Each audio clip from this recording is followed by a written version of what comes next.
να είστε χαρούμενοι, να ξέρετε ότι ήρθε ο Χριστός στη γη και σαρκώθηκε για σένα, για μένα, για όλους μας. Χάρηκα που ξαναβρεθήκαμε.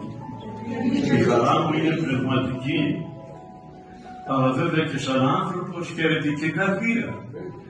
Χαίρονται ακόμα και οι πόροι του σώματος, διότι μέσα μου μπήκε ο Χριστός. Και χαίρομαι. Τι χαίρομαι.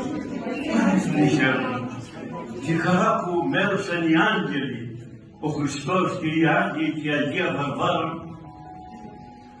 Αυτή τη χαρά που ένιωσα, να τη ζήσετε όλοι σας. Αμήν. Τι να σας ευχηθώ. Να ζήσετε 100 χρόνια. 100